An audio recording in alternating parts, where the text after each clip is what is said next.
এখানেই থাকো। না, আমি তোমাকে ডিভোর্স দিব। এত মায়া বেরিয়ে কী লাভ? মায়াকে আপনার জন্য আমার কম আছে? তোমাকে নিতে এসেছি, চলো বাসায় চলো। অনেক। আমি স্যালুট দিতে পারবো না। এইভাবে স্যালুট দিতে হয়, এভাবে তুলেন। ইয়েস স্যার, বলেন। যদি প্রমাণ করে যে মেঘলাই আসল শালিমা, তাহলে কিন্তু আমরা তাদের কাজটা পাবো। আমরা বর্তমানে খুব একটা খারাপ অবস্থায় আছি। যেই বাস্তবতা আমার স্বামীকে আমার কাছ থেকে কেড়ে নিবে, সেই বাস্তবতা আমার বোঝার দরকার নেই। তোমাদের যা ইচ্ছে তোমরা তাই করো।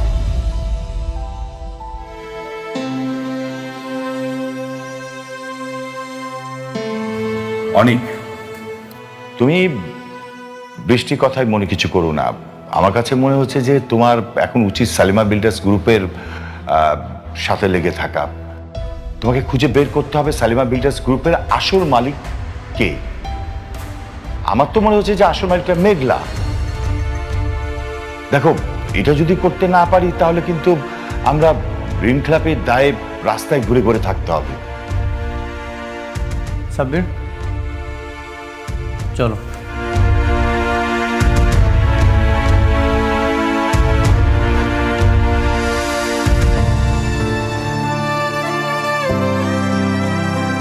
ম্যাডাম, ম্যানেজার আঙ্কেল, আমি তো ওখানকার চাকরিটা ছেড়ে দিচ্ছি ম্যাডাম। কি কইতেছেন? জি ম্যাডাম। আপনি চাকরি ছাড়লেন কেন? আপনার কথা মতো তো আমি চলে আইছি। কেন আপনি চাকরি ছাড়তে গেলেন? কিছু কি হয়েছে? ম্যাডাম, আপনি চলে আসার পরে মানে আমাদের কর্মচারীদের সাথে এমন খারাপ ব্যবহার করছে, এই ব্যবহার মেনে নিয়ে তো চাকরি করা যায় না ম্যাডাম। তাই নিজের মান সম্মান রাইখে ওখান থেকে চলে এসেছি ম্যাডাম। ম্যাডাম, একটু করেন ম্যাডাম।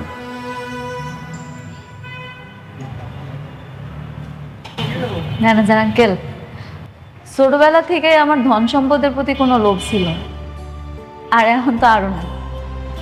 আমি জানি না আমার যে বাপ মা পালছে, হ্যাঁ আমার আসল বাপ মা কিনা। তারপরে হ্যাঁ আমার এত ভালোবাসা দিছে, টাকা পয়সার অভাব বুঝতে দেয় না। সত্যি কইতেছি, আমি যেমন আছি খুব ভালো আছি। আমি আমার পরিবার নিয়ে অনেক সুখে আছি।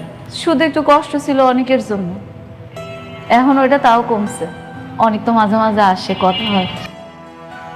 আমারও তো লোভ নাই, আমি ওই ধন সম্পদ দিয়ে কি করবো আপনি কন? তারপরও ম্যাডাম, আপনি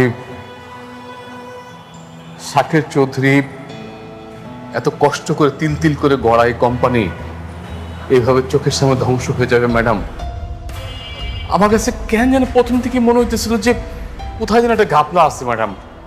আপনি কাজ করেন না, আপনি আপনি শুধু আমার সাথে একটু থাকেন, আমি এটি সত্যটা উদ্ঘাটন করবই। আমি চাই না যে আমার চেয়ারম্যান স্যারের সম্পত্তিটা এইভাবে তিলে তিলে ধ্বংস হয়ে যায়। না না ম্যানেজার আঙ্কেল, তা কি কইরা হয়? এখন তো সব প্রমাণ হয়েই গেছে। আমি যদি এখন কিছু করতে যাই, হিতে বিপরীত হইব। দরকার কি? যেটা যেমন আছে চলুক না। ম্যাডাম, আপনার অনাগত সন্তানের কথা ভেবে একবার একটু চেষ্টা করে দেখেন। আপনি কি চান না যে আপনার যে সন্তান পৃথিবীতে আসতেছে, পৃথিবীর মুখ দেখতেছে, ও একটু ভালোভাবে বাঁচুক, স্বাচ্ছন্দ্যে বাঁচুক? আপনি সারাটা জীবন কষ্ট করছেন, আপনার সন্তানও কি তাই করবে? এটা কি আপনি চান ম্যাডাম? এটা কোনো বাপ মা চায়? না, এটা কোনো বাপ মা চাইবো কেন? আমিও চাই না। সব বাপ মাই চায় তার সন্তান ভালোভাবে বড় হোক। এখন আমার সন্তানের ভাগ্যে আল্লাহ যা রাখছে তাই তো থাকবো, তাই না? জোর করে কি কিছু আদায় করা যায়? ম্যানেজার আঙ্কেল, আমি আপনাকে কথা দিতে পারতাছি না আমি আপনার সাহায্য করতে পারবো কিনা, তো আমি চেষ্টা করি আপনার পাশে থাকি। ধন্যবাদ ম্যাডাম, এটা আপনি কইলেন। আমি এখন থেকেই সত্য উদ্ঘাটনে বেরোবো। আপনার যখন যে সহযোগিতার দরকার আপনি খালি একটু সহযোগিতা করেন, আমি সত্যটা উদ্ঘাটন করবই। আমি প্রমাণ করে ছাড়বো যে ওই মেয়ে শাকের চৌধুরীর মেয়ে না। ভালো থাকুন ম্যাডাম, আমি আসি। ভালো থাকেন।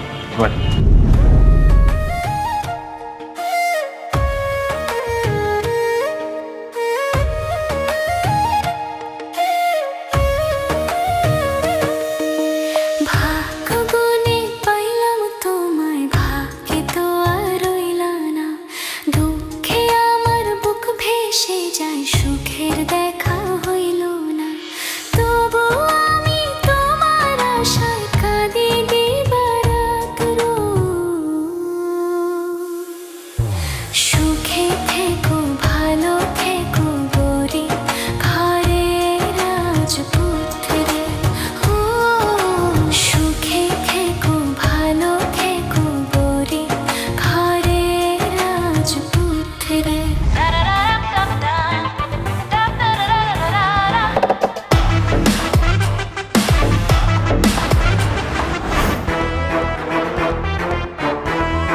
তুমি পারমিশন ছাড়া এখানে কিভাবে এসেছো? চুপ! কার পারমিশন নিয়ে আসবো? তোর মতো ফ্রড বাটপারের পারমিশন নিয়ে এখানে আসতে হবে?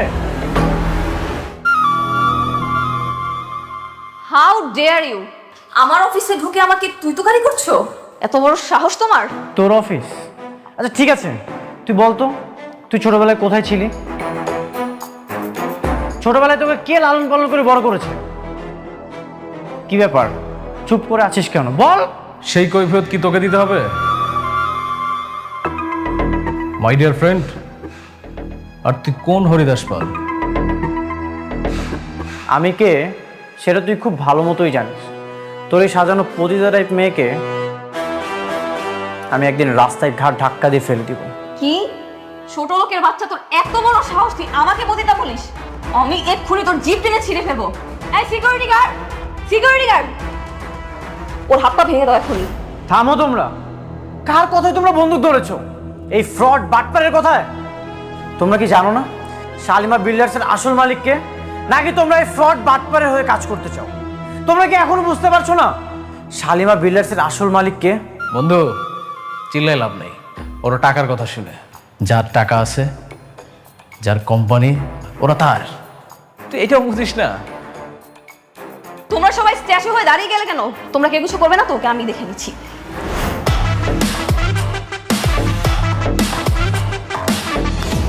আমি চাইলেই এই হাতটা ভেঙে ফেলতে পারতাম, কিন্তু না, এখন কিছুই করলাম না।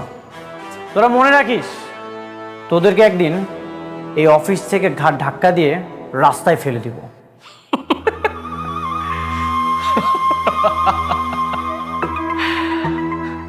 শোন, প্রথম যেদিন তোর সম্পত্তিগুলো দখল করেছিলাম না, তুই না সেম ডায়লগটা দিয়েছিলি, একইভাবে হুমকি দিয়েছিলি, কিন্তু কিচ্ছু করতে পারিস নাই। ঠিকই তোর শ্বশুরের চিকিৎসার জন্য আমার কাছে দৌড়ে আসলি, আসি আমার পায়ে ধরলি, টাকা লাগবে। আমি তো এখন দেখতেছি ওই সেম সিনটাই আবার রিক্রিয়েট হবে। তুই তোর বইয়ের ডেলিভারি ঠিক আগ মুহূর্তে এসে আমার পায়ে পড়বি, আবার তোর টাকা লাগবে। রাতুল, এই দিন দিন না, দিন আরও আছে। এই দিনকে আমি নিয়ে যাব সেই দিনের কাছে। তোর পাপের পাহাড় অনেক বড় হয়ে গেছে। এখন হয়তো তোর দিন চলছে, কিন্তু যেদিন তুই আমার দিনে আসবি সেদিন তোর আমি এমন অবস্থা করব, রাস্তার কুকুরও তোর দিকে তাকাবে না। তুই তাকাইস? তুই তো আমার বন্ধু হইস। আচ্ছা শোনো, তুমি ওর কথা কিছু মনে করো না, ওকে আমি হ্যান্ডেল করবো। তুমি রিল্যাক্স, বুঝাও, বসো। ঠিক বলেছো। এই তোমরা আসো।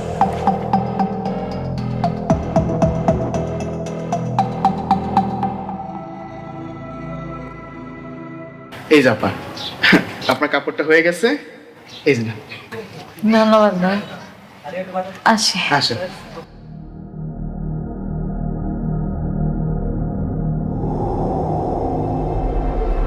আরে আরে আরে আরে আরে আপা, আপা কি হয়েছে, কি হয়েছে আপা? কোনো সমস্যা?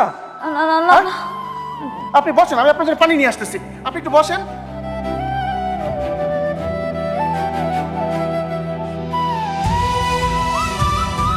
আপা পানিটা খান, খান পানিটা।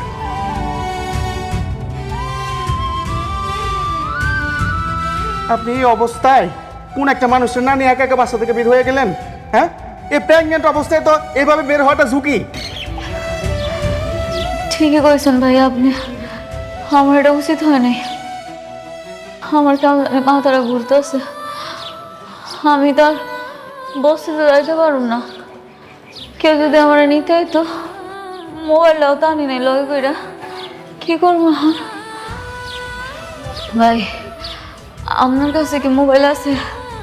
আমার একটা ফোন দিতে দেন না ভাই, আমার অনেক খারাপ লাগতেছে। হ্যাঁ, আমার কাছে মোবাইল আছে, আপনি আমার মোবাইল থেকে একটা ফোন দেন, নেন। এখন তো আর আব্বারে কল দেওয়া যাইব না, আব্বা নিজেই অসুস্থ। একটা কাজ করি, ওর একটা কল দিয়া দেখি ও আসে কিনা।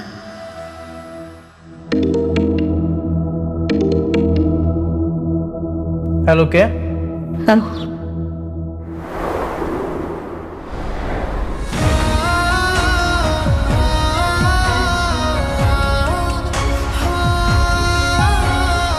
ঠিক আছে, আমি আসছি। ড্রাইভার, দিয়াবাড়ি বস্তি দিকে যাও, তাড়াতাড়ি যাও। আজকাল তো ফকিরের কাছে একটা মোবাইল থাকে। আরে আপনি আপনার মোবাইলটা বাড়িতে ফালাই দিয়েছেন, কাজটা কি ঠিক করছেন? ভাইয়া আপনার আমি বোঝাইতে পারতেছি না বিষয়টা। আমার এত বেশি দরকার ছিল, আমি এত তাড়াহুড়া ঘুরে আসছি, আমি মোবাইলটা কিন্তু ভুলে গেছি। মোবাইল নাইলে আমারও আছে, আমি নিয়ে যেতাম। আপনার জামাই কি করে? রিক্সা চালায় না লেবারের কাজ করে? আমার জামাই ব্যবসা করে, ব্যবসায়ী। কি ব্যবসা করে? আইসক্রিমের দোকান আছে না জালমুড়ির ব্যবসা করে? না না ভাই, আপনি বুঝতেছেন না, আমার জামাই অনেক বড় ব্যবসায়ী, আইলে আপনি দেখতে পাবেন।